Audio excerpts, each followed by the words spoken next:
welcome to our second plant list. Our first plant on this plant list is Carpinus caroliniana, the American hornbeam or ironwood or musclewood.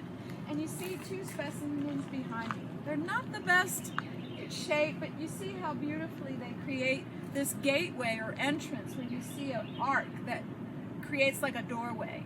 Let's go up and see this bark. You see the bark is smooth and sinuous and looks like rippling muscles. So I'll try to give you that clue to remind you that the musclewood is Carpinus caroliniana. Let's take a look at the leaves. So the leaves are alternate. Remember, that means that they alternate on either side of the branch. They're simple and sharply serrate. You see how serrated that is right there? They're doubly serrated. The fruit, you can see the beginnings of the fruit hanging down here. You see that? Beautiful fruit. The fruit is a small nutlet surrounded by leafy bracts. Now the nutlet doesn't show yet because these are just creating the fruit. This wood is very dense and it's used for splitting wedges and tool handles because of that. Its original habit is from lowlands in moist soils. They do well on slopes and they just are comfortable in wet areas. That's what makes them such a good urban tree, is because they can deal with that low oxygen of these poor urban soils. So in England, this tree is used for hedges and alleys. And by the way, beavers love this. Of course, it's in their habitat. And that concludes the Carpinus caroliniana, a small to medium deciduous tree growing 20 to 30 feet high. Our second tree is Fagus grandifolia, the American beech. It is a deciduous tree that grows very large, from 50 to 70 feet high. And here we are at Coker Arboretum on campus, and you can see that it's not only the top is beautiful, but the roots can also be very ornamental. But let's take a good look at this bark.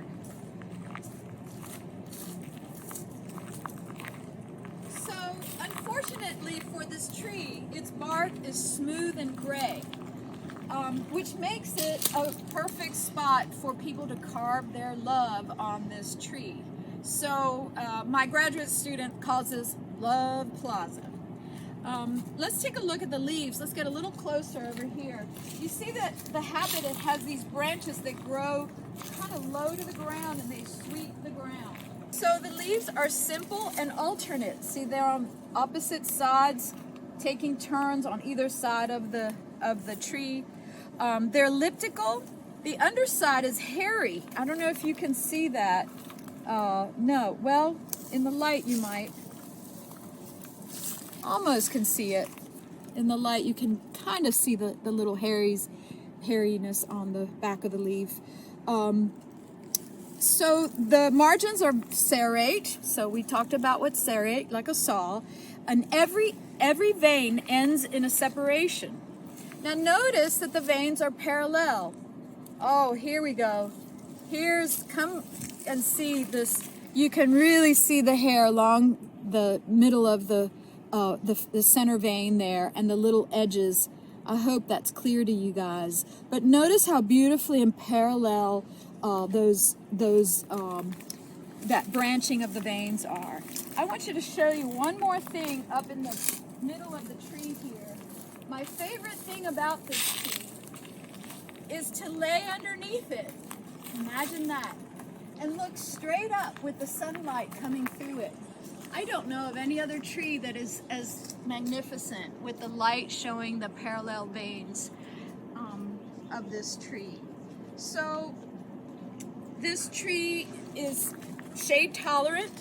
It's found in the climax of a succession forest with sugar maples. Its root structure is sculptural. In this case, it's struggled a little bit, but in most cases we can see that. It's known for its very pointy buds. Here's a little diagram of the pointy buds. And the nut from this tree is sharply angled, and comes in pairs. It is toxic when eaten raw, but is edible if steamed. Game birds, songbirds, bear, porcupines, squirrels love this fruit. It's in a little spiky capsule. And that concludes the love tree. I have to say one more thing. The young beech trees persist in the fall with their golden sort of coppery leaves. So you can find these in the woods with their persistent leaves that stay on until the following spring. That's another distinctive characteristic of this tree. And now that concludes the American beech Fagus grandifolia. Here next to me is the third tree, Magnolia stellata, or the star magnolia. The star magnolia is a deciduous small tree growing 15 to 20 feet high. Let's go around on the shady side. Here's another smooth bark, gray bark, like the beech tree. Its leaves are also alternate and simple. And let me just put and they're obovate or narrowly elliptic. And they are not hairy, but they are glabrous on the underside. You see how they're kind of a little sort of glabrous gray color? The buds, which we can't see because they've expanded right now, are shaggy and densely pubescent. The flower, you have to take a look at this flower. It's a strappy flower with sometimes as much as 25 petals to it. They're white in early spring before the leaves, and it's fragrant. So these strappy, wavy petals are the first. It's one of the first magnolias to bloom, and so keeping it out of the southern sun helps it to wait to bloom later in the early spring. So it's less likely to get damaged by frost. So that's a strategy when planting this. The fruit is an aggregate of follicles, kind of like the southern magnolia, and it is an attractive single specimen or accent plant. We often see these as little meatballs when they're young, and people try to keep them pruned, but you saw how beautiful and pyramidal the overall shape is. So star magnolia growing 15 to 20 feet high, and that concludes the beautiful star magnolia. Our next tree is liquidambar starassiflua rotundaloba on this side, right here, this trunk, and then the straight native species is just on the right of me, right behind me, between these hollies. We're lucky that here on campus we've got an example of both right next to each other. So the sweet gum is in the Hemimelidaceae family. Its leaves are alternate, simple, star-shaped. So here is the typical star-shaped sweet gum leaf. It's lobed with triangular or acuminate with finely serrated edges, and the lobes are deep, and it's cordate at the base. See the sort of heart-shaped base right there. Now, take a look at the rotundaloba, which is its cousin. Now, this is one that was, I believe, Dr. J.C. Ralston had something to do with introducing this in the nursery trade, but it's the same tree, but rather than pointy, it has the rounded leaves. And what's really cool about the rounded leaf one, it is gumball-less. Now, you probably have stepped on these gumballs before, right? Not fun. The rotundaloba sweet gum has all the cool stuff that are beautiful about the regular sweet gum, but it doesn't have the gumballs. Now, it is unstable and it can revert back to the native, but the form is generally columnar, and it has, as it grows, it just gets taller and taller, and mostly you see its trunk and the columnar growth is at the top. You see this in the forest. Now, it has beautiful fall color, especially if it's in the full sun. It has a sweet sap that, for why it gets its name, the sweet gum. And this fruit is an aggregate of dehiscent syncarps, which open up at maturity to release the seeds. So the sweet gum, I recommend using the rounded, but look at that great fall color. And maybe avoiding using the native species for all the gumballs if you have like a park or a place where people or animals are going to walk. And that is the story of the sweet gum. Here's one of my favorite trees to use in the landscape, Cynanthus retusus, the Chinese fringe tree. It's a small deciduous tree growing 15 to 25 feet tall. It's in the Oleaceae family. The leaves are opposite on the branch. They're leathery, small, rounded, and almost orbicular. And it's very distinctive that it has this notch at the tip of the leaf. If you can see that little notch at the tip of a leaf, that is a telltale sign of this plant.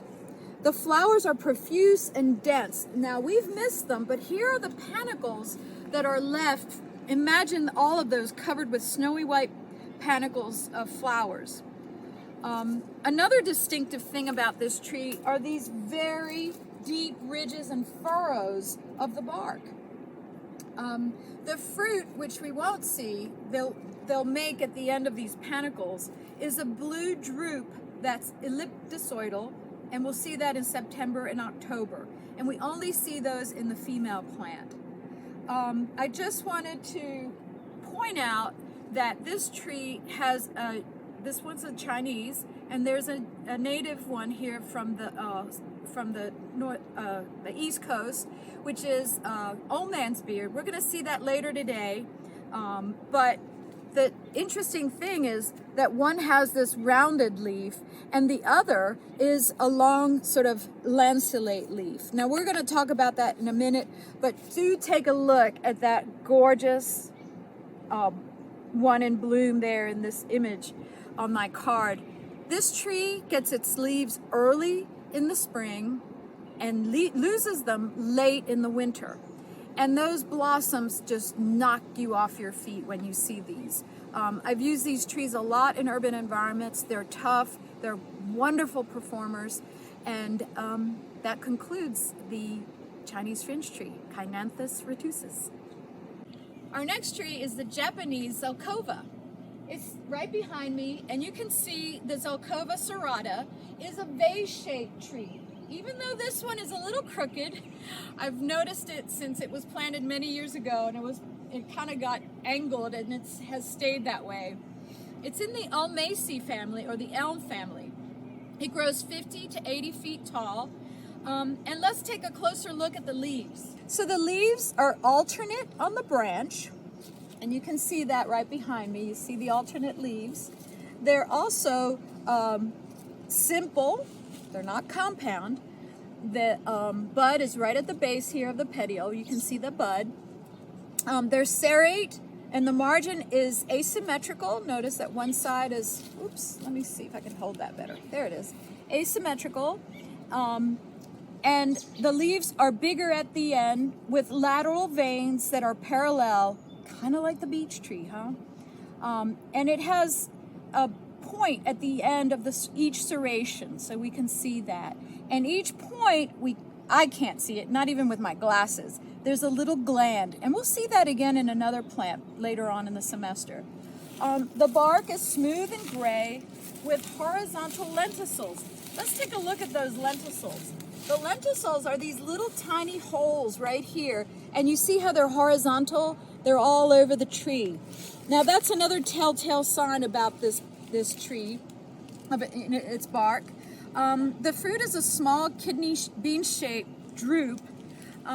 It's a good foliage tree and a handsome tree, and is used profusely in the urban landscape because it can tolerate compacted soils and poor soils. It does prefer moist, but is very tolerant to wind and drought. Let's see. Flowers are trimonoecious, with the male, bisexual, and female all occurring on the same tree. A typical growth characteristic is that vase shape that I've been mentioning. I love Zelkova serrata. Often, in this case, we see this ground cover vinca climbing the bark, but often we see it mulched too high. And we'll talk more about that when I have better examples of how to mulch trees properly in the landscape. Perfect for a street tree, perfect for parking lot trees. And that concludes Zelkova serrata. You're going to hear this a lot. The next tree is one of my favorite trees, Juniperus virginiana.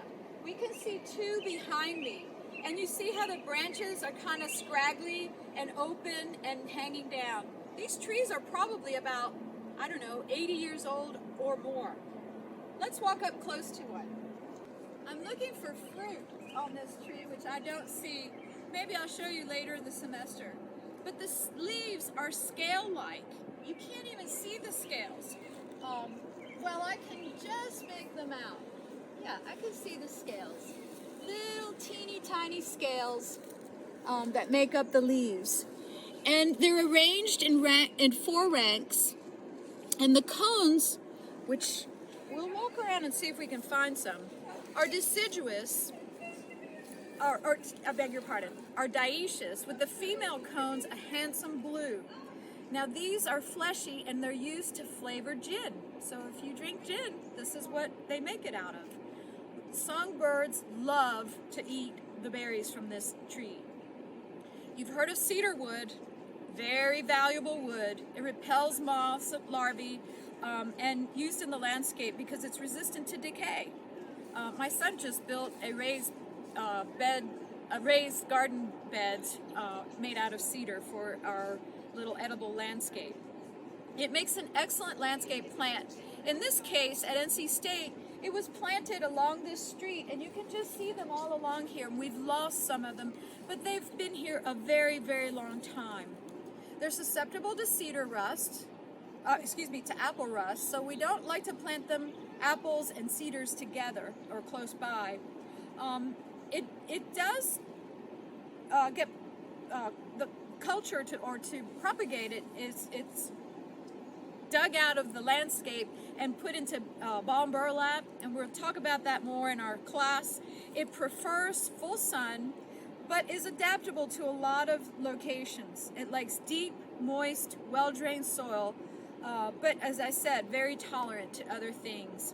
I want to show you the young image here of when it's first planted. They're very columnar and dense and compact.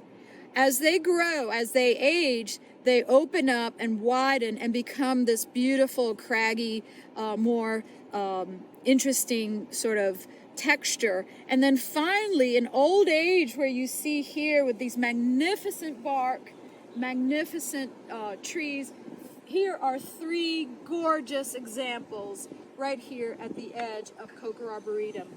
And that concludes one of my favorite, the red cedars. And love them in the hedgerows. We see them in farmlands.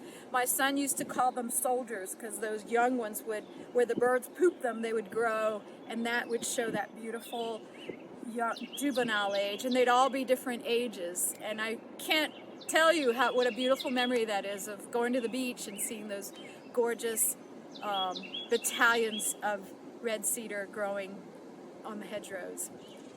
Red cedar, gotta plant it. We're now at the behind D.H. Hill Library, and behind me are the wolf ears, the famous wolf ears. If you don't know that sculpture, you need to come check it out.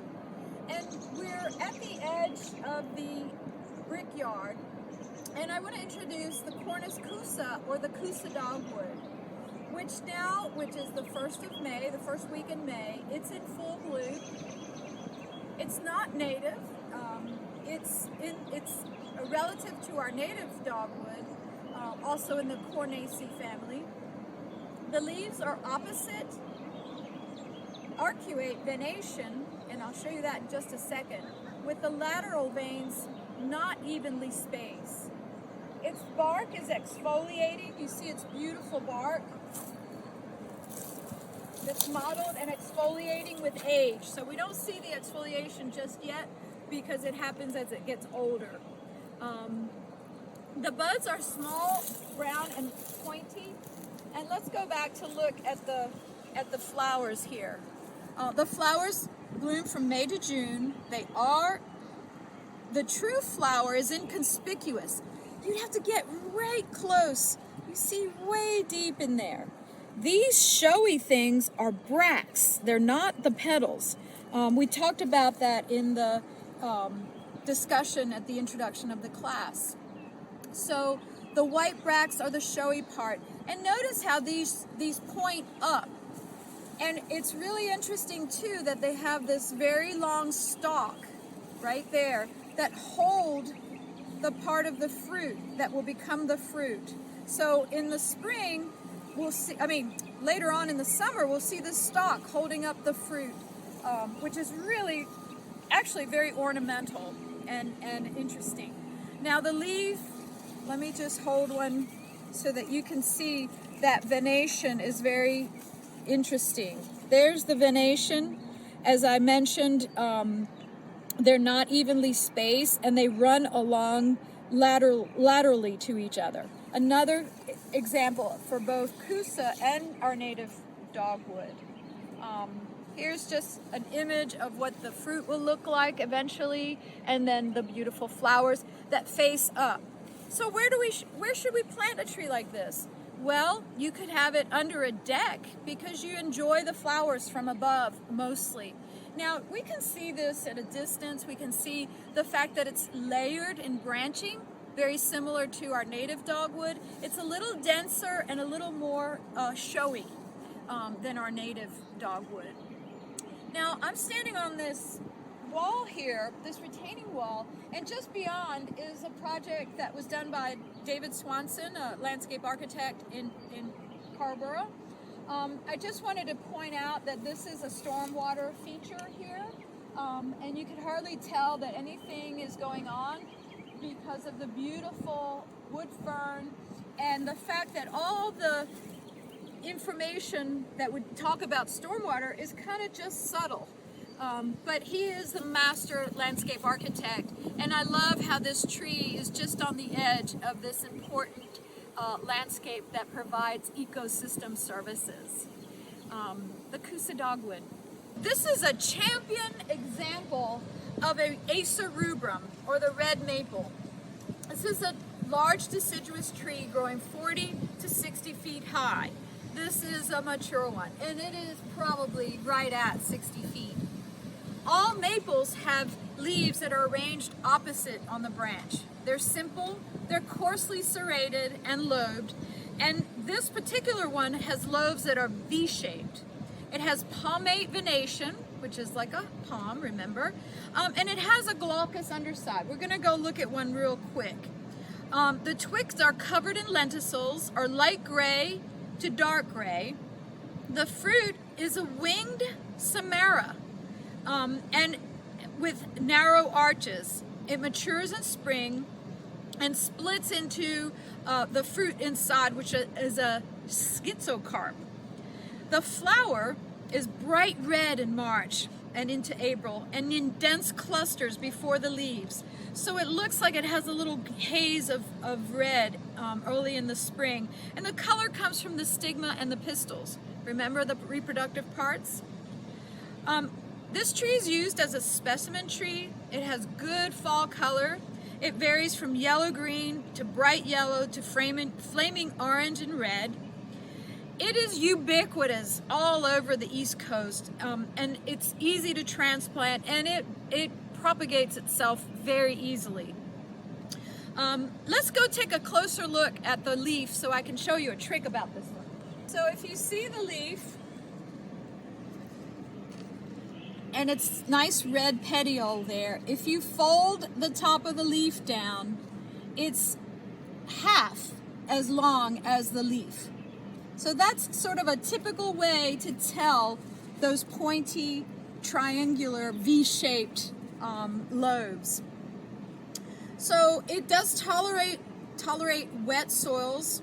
It is shade tolerant, and it likes alkaline soil, and it can handle fairly heavy pollution. The form, as you could, well, you may be able not to see the whole form, but it is rounded with age. Now, the red maple is really grown for its wonderful red fall color, very ornamental. Here's a picture of one in the fall. But there is one catch. It does not like to be in constricted areas for its roots. Here in the institutional landscape, we've got plenty of room for this plant to have its roots in the ground and not restricted by parking lots or streetscapes. This tree, when it is restricted, often fails. It gets disease, and it just ends up not working out. I sat on the Appearance Commission for the City of Raleigh for 6 years, and I can't tell you how many people put red maples right in the middle of a parking lot in this little tiny root zone. It's a recipe for a disaster. Maybe it'll look good the first or second year, but eventually it just declines. Red maples like this one want to have great big root zones in these more institutional landscapes. A beautiful tree, the red maple. Our next plant is Pinus taida, the loblolly pine. But before I tell you about the loblolly pine, I want you to understand what's so important about these pines right here. We're standing here at the site, and this circle marks the place where Harrison Hall was. Harrison Hall was the math department. It was a round building. That building was demolished, and this is a placeholder for a future possible building. But they've created this lovely landscape with path systems and mounds for people to hang out on. Around Harrison Hall were beautiful, very old loblolly pines. So, sort of in a way to honor those loblolly pines, they came back in with these youngins, these young loblolly pines. So Pinus taida is a large evergreen tree that grows 60 to 90, maybe even up to 115 feet high. The old pines were taller than the building, which was about 4 stories. The leaves, you can see, are needles. So this is in the gymnosperms. So these needles are in facils, and that's that little bundle right there, of 3 typically, 2 to 3. They're finely toothed. You can just barely feel the little tooth if you run your finger down on them, on the edges of the needles. The bark has ridges and deep furrows much more as it grows older. You can see it beginning to develop down here at the bottom. The cones, and look, here's a little baby cone, little baby cones being formed. Do you see them right up under there? And then in my hand is the cone. It's moderately prickly, and it's narrowly conical. The cone takes 2 growing seasons to mature. The seeds inside the cone are eaten by songbirds and game birds and squirrels and chipmunks. The lumber you've heard of course, the loblolly pine, is, throughout the southeast. Loblollies are adaptable to lots of soils. It is a pioneer species when we talk about succession. This is one of the first trees, along with my other favorite, Juniperus virginiana, the red cedar. They come onto that poor soil, drought, bad areas, and they're the first succession species. Loblollies are known to be from bottomland species, so they can tolerate wet soils. They cannot tolerate shade. They really want to be in that full sun. They can be used as screens. And of course, the different reasons this whole state was covered in loblolly pines, but it was used for timber and pulp and paper and turpentine and oils, tars, and so forth. And it's now not as profuse as it used to be, but yeah, here's a picture of a champion loblolly pine with a little tiny person in front of it. One of my favorite native succession trees, the loblolly pine. Remember Cynanthus retusus, the Chinese French tree? Here we are at Cynanthus virginicus, our native French tree. It also is, common name is old man's beard. Now the reason we call it that is because it has a beautiful white blossom. Now what our native has in the blossom that the retusus doesn't have is that it's got this lovely soft fragrance. So well worth growing. And so those white flowers are in panicles. Let me just show you that again.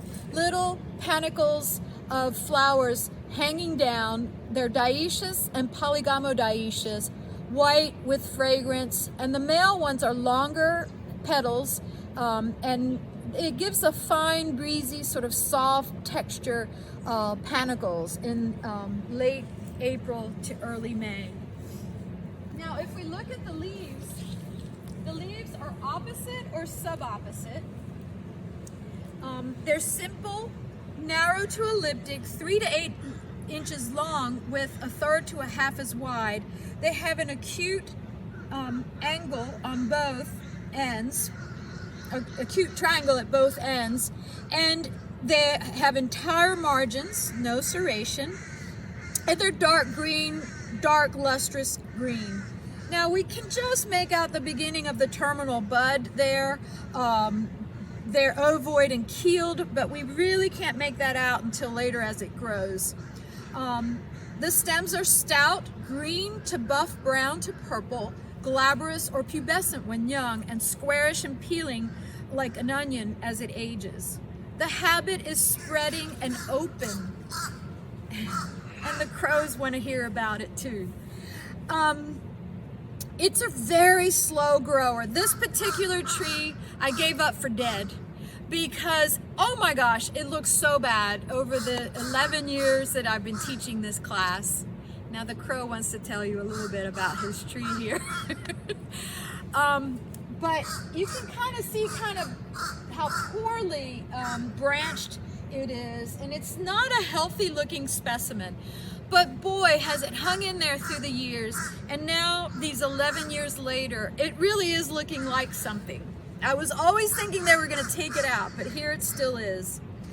The fruit is a dark blue, bloomy, fleshy, egg-shaped drupe. It likes moist, fertile, acid soils, full sun to part shade, and it is pollution tolerant. I have seen it throughout the city of Raleigh as a street tree in the Devil Strip, which is what I call the area between the sidewalk and the curb. I think it's a tree well worth growing, especially because of those beautiful, sweet-smelling blossoms. And that is our native French tree. This is a tree my mother-in-law introduced me to, Styrax japonica, the Japanese snowbell. Notice here it's a very small deciduous tree growing 20 to 30 feet tall, and here it's framing this entrance to show this quaint little spot with these two benches. Let's take a look at this beautiful blossom. Now you just have to look up and see these little bell-shaped flowers hanging down, sort of greeting us as we sit under it. Now, I think I might have put one right by that bench so that I could sit under these beautiful flowers. Styrax japonica has leaves are alternate, simple with a few teeth. The flowers bloom in late spring or summer with white campanulate or bell-shaped flowers. The fruit is a pendulous with a beak. It looks, I call it an egg in a cup. And we don't have it here, but I'm going to show you a picture. So these pendulous flowers are visible under the leaves. This is just the opposite of the cornus cusa, which pointed its flowers up. And so they're also perched on a little step, so you can see really how they hang down like little bells. They are just magical. So here is the little fruit right here where my finger is, and it's bright green, so you can't miss it.